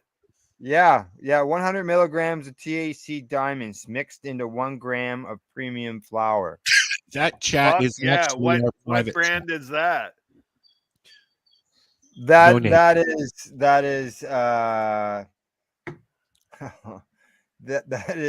I'm going to say it's a home brand, or it's not a. I would say a legacy brand. I'm gonna say it's somebody's own thing that they put together as a package that they rolled up or something. Why aren't they fantastic? It's got stickers inside it too. Cool. Now I don't know. Maybe they bought them. I don't know anything behind them. I just know who donated them towards it, and that was mistabs and gabs. And this one here, this one's a hybrid. Okay, it says moon rocket on it. I like I love it. Okay, and then it says on here, What's one of one those plus. puppies cost? I don't know. I won them. You won them? Yeah, I won these. It says 1 plus or minus grams of premium flour coated in full spectrum plus or cannabis minus. Yeah, I know, I like that. Coated in full spectrum cannabis oil and kiff. Yeah. That's what it says. Does it have a shatter snake down the center? Or I haven't opened them yet. I don't know. That's kind of. I want to make like a crazy canagar. I keep seeing these videos on YouTube of these guys making these cigars, and it's like 6 kinds of weed, and then it's rolled in a thin skin of shatter, and then it's rolled in keef, and then wrapped in cannabis leaves that are dried for rolling. Yeah. Oh my God. And they have a burn time. They're like, well, it's 4.5 hours. Moon rock. Yeah. And then they have moon rocks as well. Yeah. I Remo supercharged joint. Same thing. It took two of us 45 minutes to Shatterizer has one as well. Yeah. Where do you get those? At the OCS store. At the OCS. Really? Yeah. Remo supercharged? Correct. Yeah. Check around in your stores, or next time I'm in Camelford, the guy at Spirit Leaf in Camelford, Eric there, he's the guy who, when I went in and said, hey, he says, no, I don't have those, but tell me a bit about them. So I told him about them, and I gave him a bit of a story about Remo, where Remo I should ask Tyler up here to do the same. In the cannabis community, and he transitioned and is on the legal end of things, and so he shared that story with customers, and people bought them. And like I said, there's half a dozen boxes of joints he had sold. So I promoted it on the local Camelford Facebook page too, eh? So people we used to have Uncle Dan come in, who did the moon rocks, and he used to come in to Gunjanistas all the time. So we used to go here, you just pass them around. Oh my God! Like those are the original ones that you used to be able to get. Yeah. And so does the aroma, question 7, does the aroma translate taste? I gave it a 3. I'm gonna say probably at least 3/4 the way I could still taste it, smoking it. I still got a bit of a taste on the palate on my back tongue. end. But what about the back end? Is it harsh? You were coughing. I did some coughing, but right now I don't have the urge to cough. Now, did it burn evenly? Yeah. Did it require a relight? No. Does the joint burn in your throat or make your lips or mouth tingle, tongue tingle? No. Did it make you cough? Yes. So are you high as fuck? That question's coming. So I'm gonna give it a 3. That's not a good number, is it? Well, I look at it as an average number. Okay. Ash in color and structure. It was fine. There was nothing wrong with it. So I give it a 4.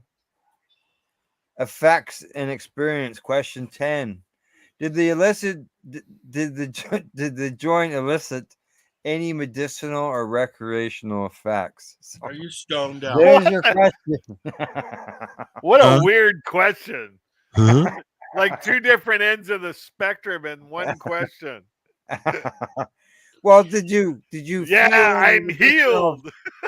Yeah, did you feel a medicinal effect, or did you get really high off of it? Yeah, I thought I was sane for a minute. Oh no, I didn't get that. No. Oh, well, Now there you go. the second part asked, So it didn't work. Was the effects experience welcome or unwelcome? So I could see in that effect where somebody got too high, just like somebody came to a cannabis beverage or chocolates, ate too much chocolate and got really stoned and, wanted to go to the hospital. There's it's funny that you bring that up, Al, because there's been an upflux of hypermesis syndrome, and they're so you saw that. I think I put it in our thing. Yeah, I mean, there's been a lot of people are going, what's going on? They think they're pregnant or having the period or whatever. If you get too stoned, eat something. Overall enjoyment. Yeah. Actually, was it hypermemesis or something like that? Yeah. Basically, it's morning sickness. People are getting sick when consuming too much cannabis, and one of the things to do is to get into a shower of hot water. Eat. Yeah. Hold on to your bed for about 20 minutes. Have a nice nap. Get up. Have a shower. Eat something. You'll feel better. You know what's fucked up is working at a cannabis company and not being able to consume enough cannabis. Are you allowed to consume on your breaks? No. So you can't consume. You can consume in the morning and when you get home. Not technically, no. Okay.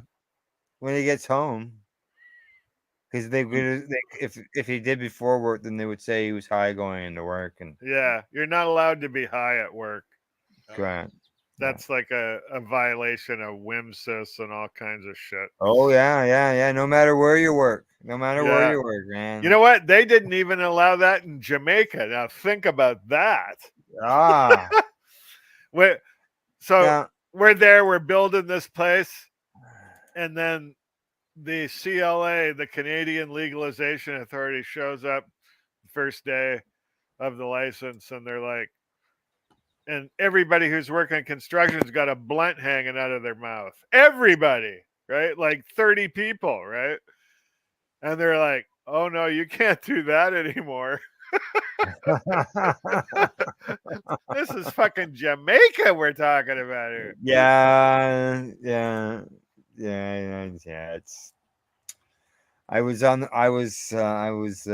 the management representatives on the safety committee at work before I got sick. Yeah. So.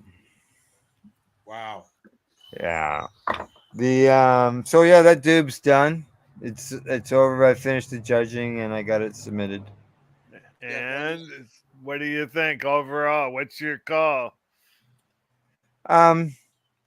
If I went into a store to buy buds, it'd be something that would be on the list, but it wouldn't be on the top of my list. I said I'd buy it again, but I would hope that there was a little bit more moisture in it next time. I found them all very hard, and not. They are hard. Not. I mean, they were nice sized buds, but they were all very hard. PRG. Does that sound familiar to either one of you? PRG. It's a growth hormone. Yes. I see some stuff like this mentioned online that apparently some people say it makes those buds rock hard like that.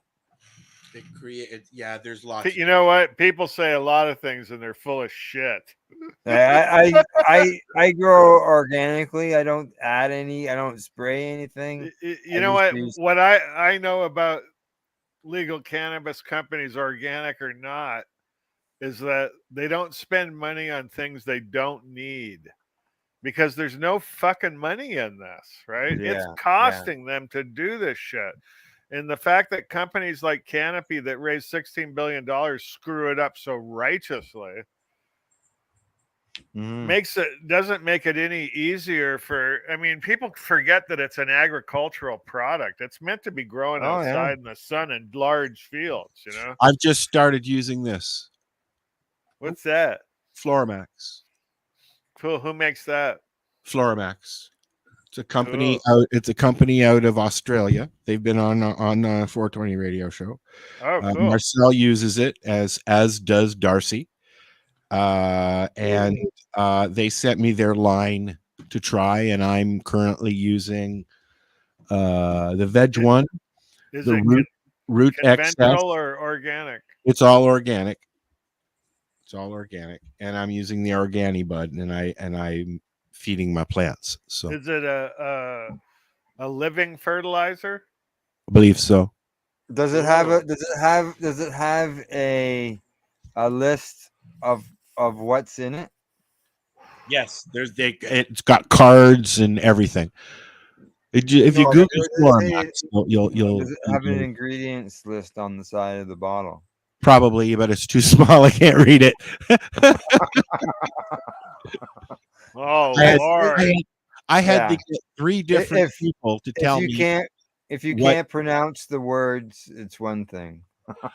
No, it's not a matter of pronouncing. I couldn't read it. It was too small. No. But if you can read it, even if you can read it, if you can't pronounce the words, we know what it's not. Oh, okay. Yeah.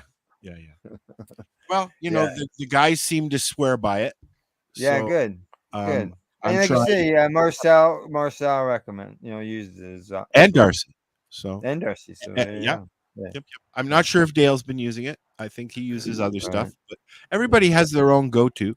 Correct. We've had a few different nutrient companies on the 420. Yeah. Which is Friday. By the way, I've used bottle nutrients. I've used dry nutrients. Well, as I go, I'm hoping to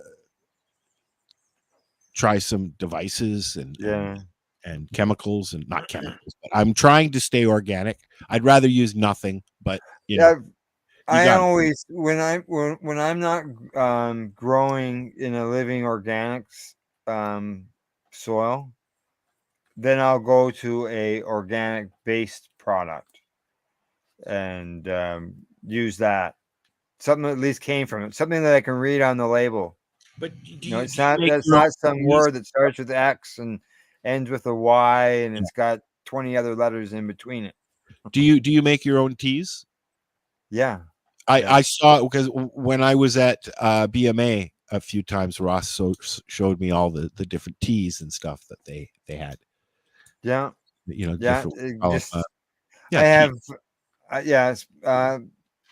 I have my own menus and stuff like that. Some that I make up myself, and some that I got off my teacher, and that would be the Rev. We should talk about Gary. I knew Gary Pallister a while. In fact, he was the first person to help me fill out my forms for MMRA. AR, one of them. Hey, so how's that work now? Hold on. I don't know what happened to you, Al. He passed away today or yesterday. I don't know. Yeah, I don't know any details. I'm assuming it was today, just by the timing of the announcements that I saw from other people. Okay. I've known him a long time, or I knew him a long time, but I haven't spoken to him. We had a falling out a while ago. I met him originally at the Treating Yourself Expo. Yeah. I'm pretty sure that's where I met him the first time. I met him because I would see him at rallies and events. I met him because Mama Hawk introduced us. Yeah, that's probably the same here. Yeah. Somewhere along that line. And she must be in a bad place right now because they were very close. Yeah. So Expo, Mama Hawk, somewhere at that time is when I met Gary. Yeah. And we always thought him was crazy Gary. He had his long coat on and long hair and the big hat and stuff. um, and then He had ADHD bad like me.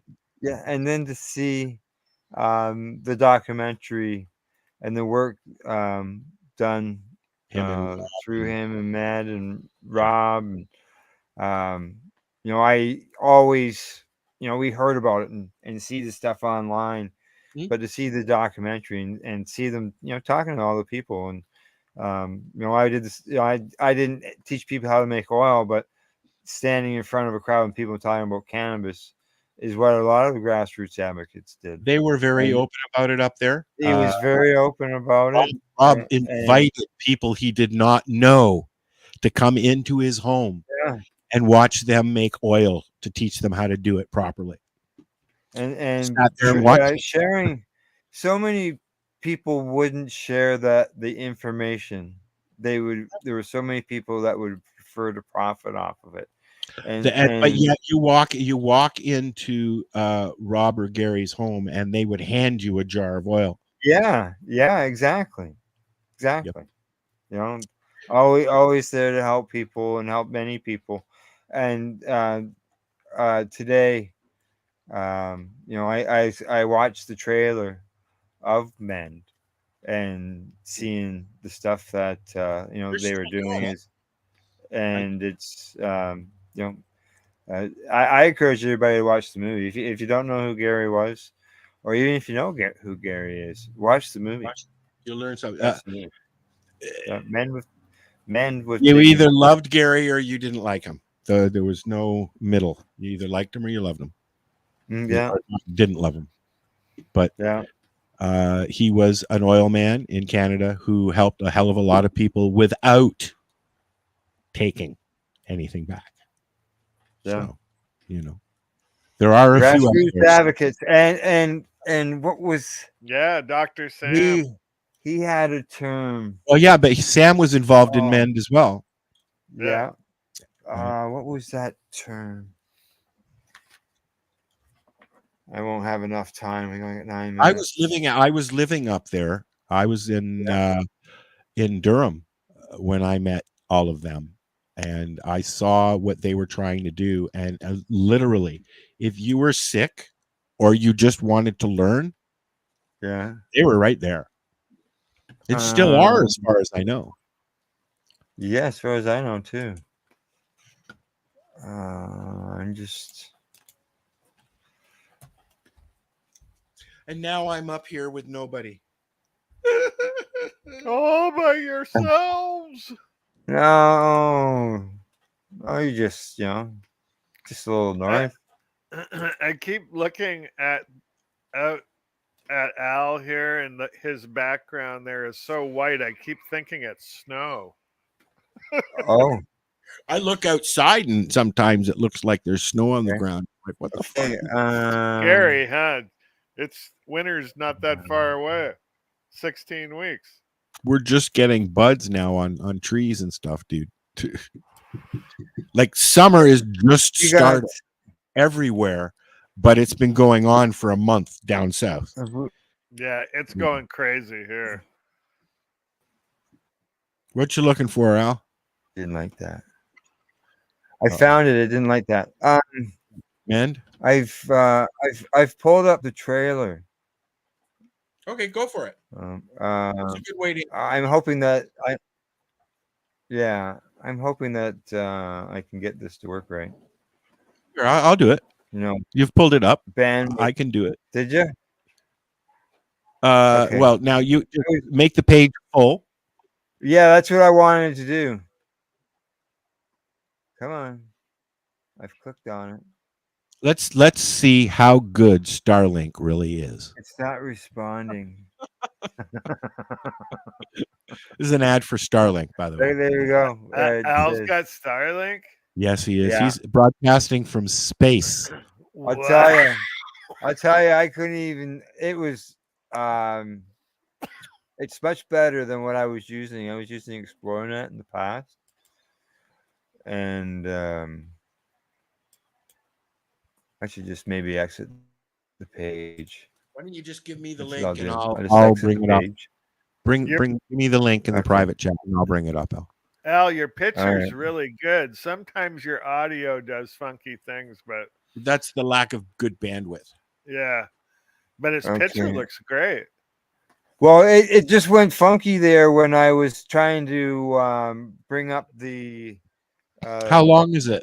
Every once in a while, you go totally alien lizard We person. don't have. Well, we sound. only have 3 minutes. Has that been all night, Paul? Yeah. Okay, And just it so I know. only happens for Coming out. seconds.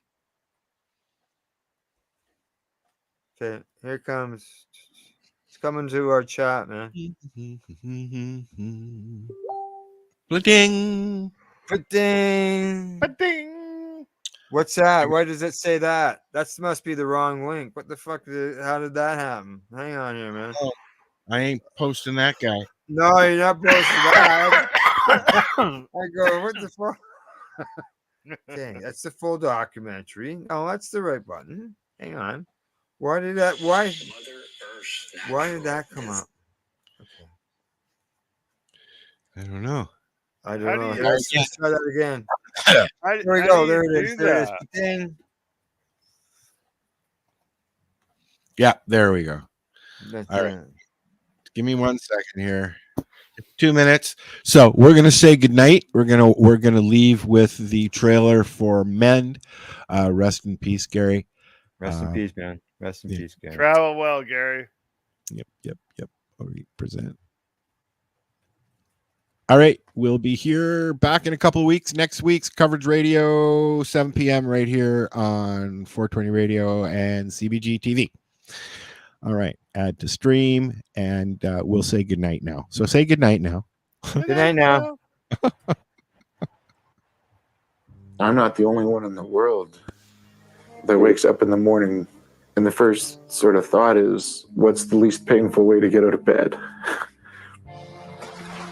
Instead of screaming and throwing bricks at the wall, we just put every positive intent and action into meeting whatever need came along. Patients helping patients. That's what it's all about.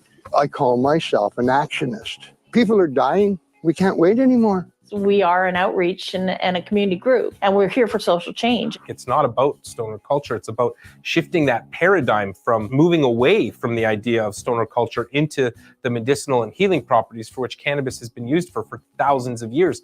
Cannabis is a community. We're working with kids, young adults, seniors, horses, dogs. They're bringing their pets. You want to know something? I bet you I can help you. Hi, folks. I'm just Rob. I'm not the cannabis guru or Grey Bruce, right? Not every other name or label that you've given me. This is your healing journey. Once I've done what I can do, then it's your choice as to what you do with this information and how you use it. We start you gentle. You get a counselor. You'll work with them. They'll bring you up to a program. Once you're good, God love you. Go help your friends and neighbors. If you'd have told me 30 years ago as I was, sparking up a joint, that we'd have a bunch of old ladies sitting in a public place learning how to make things with cannabis, I would have just laughed at you. We're not dealers, we're healers, and we're not preachers, we're teachers. It's not grannies hitting bongs. I got introduced to a plant by two freaky hippies that looked like Cheech and Chong, got great big hugs, not asked for a bloody thing, and my life got changed. My doctor says, I don't want to know what you're doing, but you don't even have to take an aspirin. There's nothing wrong with me now. It was just awesome. It was the first time that the doctors looked at me and said, "You're cancer free, right?" I was so afraid that I was going to get thrown back in the States because of what he was doing. But now I don't care. And it took the love of one little girl is where this all started, was with Angelina. Angelina was perfectly healthy until she suffered her first seizure. Okay, let's lie her down. Oh, Jesus. It's heartbreaking. I got in contact with Gary, which then supplied me with a bottle of tincture, and we went seizure-free for about 45 days. You can't control us now because we've spread the word. It's not about the party high anymore. It's about truly being helpful. Mother Earth's natural design. Teaching folks that there's a better way than pharmaceutical drugs. Cannabis saves lives. Ripple, ripple.